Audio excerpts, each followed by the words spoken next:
안녕하세요. 출근길 뉴스입니다. 오늘도 출근 잘하셨나요? 드디어 한 주의 중간인 수요일이 왔습니다. 오늘 하루 활기차게 보내시길 바라겠고요. 날씨도 정말 좋으니까 점심 드실 때 꼭 광합성도 하시고요. 그러면 출근길 뉴스 시작하겠습니다. 뉴욕 증시 마감 상황 전해드리도록 하겠습니다. 뉴욕 증시에서 주요 지수는 미국과 중국의 무역 전쟁 장기화에 따른 경기 둔화 우려로 하락했습니다. 뉴욕 증권거래소에서 다우지수는 전장보다 0.93% 하락했는데요. 25,347.77포인트의 거래를 마쳤습니다. S&P 500 지수 역시도 전장보다 0.84% 밀리면서 2,802.39포인트에, 나스닥 지수는 0.39% 밀린 7,607.35포인트의 장을 마감했습니다. 주요 지수가 상승세로 출발을 했습니다만 미국과 중국의 무역 전쟁에 대한 불안이 지속하는 데 따라 하락 전환해서 마감이 됐습니다. 시장은 이 미중 무역 협상 소식, 유럽의 정치 상황, 그리고 주요 경제 지표 등을 주시한 모습이었습니다. 트럼프 대통령은 일본 방문 기간 중에 중국과의 무역 협상에 대해서 중국은 협상 타결을 원하지만 미국은 아직 준비가 되어 있지 않았다라고 말했고요. 또 중국산 제품에 대한 수입 관세가 상당폭 올라갈 수 있다라고 경고를 하기도 했습니다. 중국에서는 관영 언론 등을 통해서 국가주도 산업정책을 포함한 자국의 핵심 이익에서 미국에 굴복하지 않을 것이다라는 주장이 연일 나오고 있는 상황입니다. 유럽 정치 상황도 불안하죠. 유럽의 선거에서 반유럽연합 성향의 극우 정당이 선전한 상황입니다. 이로 인해서 국수주의 성향 정당도 세를 좀 불렸고 반EU에 대한 정당도 세를 불렸다고 진단을 했고요. 특히 이탈리아에서는 극우 정당 동맹이 압승해서 이 EU와 재정 적자를 둘러싼 갈등이 심화될 수 있다는 우려가 커졌습니다. 유럽 증시는 또 어떻게 마감을 했을까요?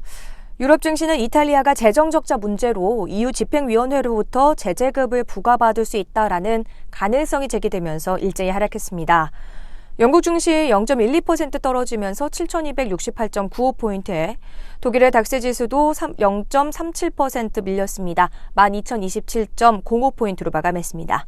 프랑스의 카크 지수 역시 0.44% 떨어지면서 5,312.69포인트로 장을 마감했습니다. 전일 국내 증시는 어떻게 마감했을까요? 28일 국내 증시는 나흘 만에 상승 마감에 성공했습니다. 특히 코스닥 지수가 외국인과 기관의 동반 순매수에 힘입어서 2% 가까이 올랐는데요. 다만 코스피 지수는 외국인이 현 선물 시장에서 팔자 기조를 유지하는 바람에 제한적인 상승폭을 나타냈습니다. 전문가들은 이렇게 투자 심리가 위축된 가운데 큰 변동성을 보이는 현재 증시 분위기가 당분간 지속될 것이다라고 평가했습니다. 코스피 지수는 0.23% 오르면서 2,048.83포인트에 마감을 했고요. 코스피 지수와 다르게 코스닥 지수는 1.9%나 상승하면서 4거래일 만에 700선을 회복했습니다. 702.76포인트로 마감했습니다. 세계보건기구가 게임 이용장애, 이 게임 중독에 이어서 번아웃도 질병으로 분류하면서 정신건강관리에 관심이 쏠리고 있습니다. 그동안 가볍게 여겨졌던 직장 스트레스에 대한 관리가 본격화될 수 있을 것이다 라고 의료계는 내다보고 있는데요. WHO는 지난 25일 세계보건총회에서 번아웃을 질병으로 분류한 제11차 국제질병 표준분류 기준을 승인했습니다. WHO는 번아웃을 성공적으로 관리되지 않은 만성적 직장 스트레스로 인한 증후군으로 정의를 했고요. 이번 질병 분류는 회원국에 2022년부터 적용이 됩니다. 중국 정부의 농업 지원 정책이 미국과의 무역 전쟁 해소에 걸림돌로 작용하고 있지만 식량 안보를 중시하고 있는 중국은 이를 포기할 뜻이 없다고 홍콩의 사우스 차이나 모닝포스트가 보도했습니다. 중국 정부는 농업시장 자유화와 개방 정책을 점진적으로 시행하고 있지만 아직도 상당한 농업 지원 제도를 유지하고 있는데요. 이 무역 협상에서 미국은 중국 정부의 이러한 농업 지원책이 부당하다고 주장하면서 가격 보전 정책 대신에 일정에게 보조금을 지급 정책으로 채택하고 미국산 농산물 수입을 확대할 것을 요구했습니다. 하지만 이러한 미국의 요구에 중국 측은 완강히 저항했다고 협상 관계자들은 전했는데요. 단지 미국산 농산물을 더 사는 것이라면 문제가 없지만 농업 지원책을 완전히 포기하려고 요구하는 것은 중국과 같은 인구 대국의 식량 안보를 포기하라는 요구와 같아서 도저히 받아들일 수가 없다라고 말했습니다. 중국 정부는 농업 부문의 안정을 식량 안보는 물론이고요. 일자리 안정 측면에서도 중시한다라고 관계자들은 전했습니다. 제러미 헌트 영국 외무장관은 BBC 라디오와의 인터뷰에서 EU와 브렉시트 합의안을 재협상하기를 원한다고 밝혔습니다. 앞서 영국과 EU는 지난해 11월 브렉시트 전환 기간, 분담금 정산 등 이혼 조건에 관한 내용을 담은 585쪽 분량의 EU 탈퇴 협정에 합의했고요. 이어 자유무역지대 구축 등 미래관계 정치선언 합의에도 도달했는데요.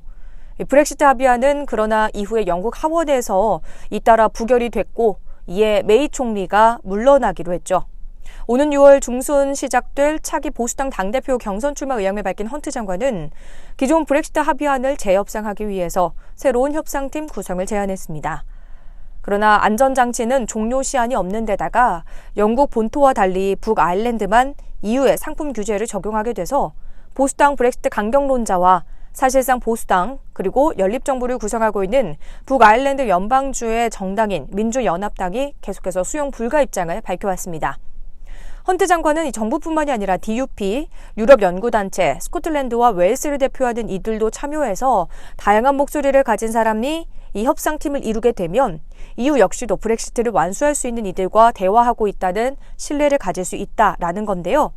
새로운 수장과 함께 브렉시트를 이뤄낼 수 있을지 살펴봐야겠습니다. 중국 관영 CCTV 등이 28일에 보도한 국가발전개혁위원회 관련 책임자 명예 심야 성명을 통해서 이 발개위 책임자가 지난 20일 장시성 간저우시에 있는 히토류 공장을 시진핑 국가주석이 시찰한 배경과 의미를 문답하는 형식으로 중국 정부의 입장을 밝혔습니다.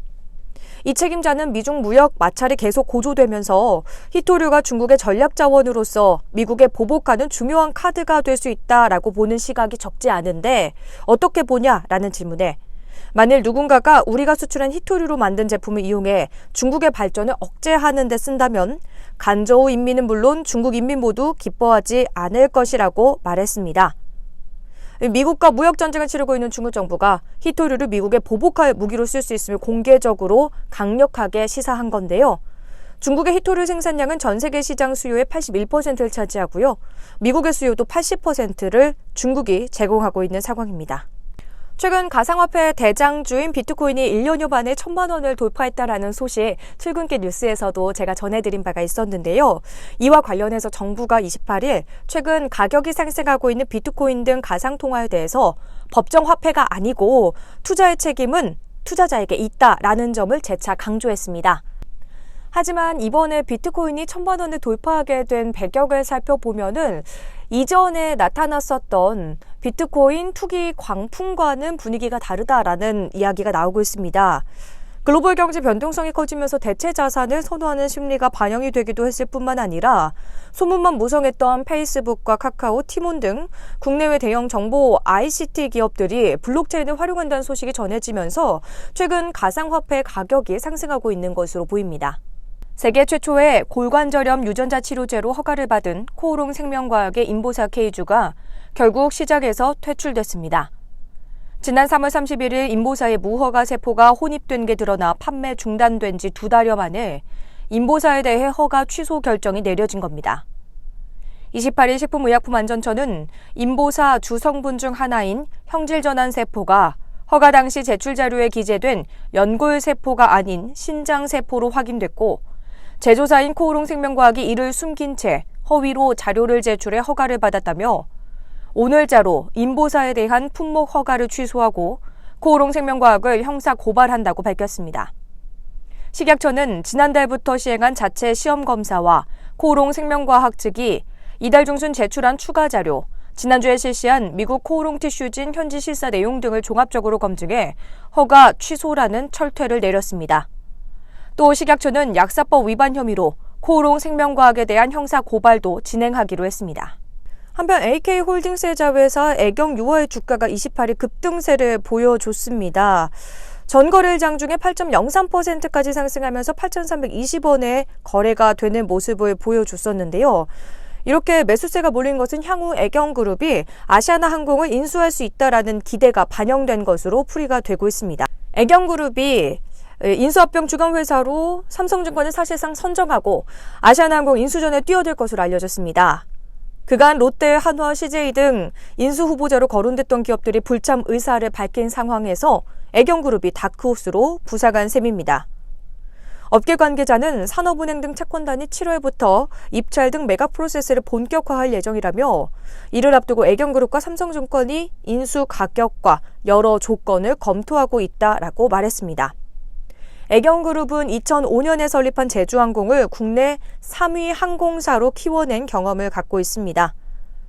인력과 전문성 등 항공사업 관련 인프라도 갖추고 있어서 아시아나항공 인수 후보자 중 하나로 거론돼 오기도 했습니다. 관건은 애경그룹의 M&A 자금 확보 능력입니다. 지난해 기준 애경그룹 지주회사인 AK홀딩스의 유동성 자산은 1조 3,067억 원, 현금 및 현금성 자산은 5,114억 원입니다. 마지막으로 속보 하나 알려드릴게요. 지금 제가 녹음하고 있는 시간이 오전 7시 17분인데요. 미국의 재무부 환율 보고서에서 한국은 관찰 대상국을 유지한다. 그리고 중국도 관찰 대상국을 유지한다라는 소식이 전해졌습니다. 네, 오늘 출근길 뉴스는 여기까지입니다. 녹음을 하면서 제가 좀 회사 일도 정신없이 바빠가지고 오늘은 내용이 좀 짧을 수도 있을 것 같고 편집이 부족할 수도 있으니까 꼭 양해 부탁드리고요. 그리고 출근길 뉴스 한번 들으시면서 그것도 같이 들어주시면 좋을 것 같아요. 제가 그 LG 프라의 클렌징 관련해서 컨텐츠를 올렸으니까 하미핑미도 함께 봐주시면 좋을 것 같습니다. 오늘도 즐거운 수요일 보내세요.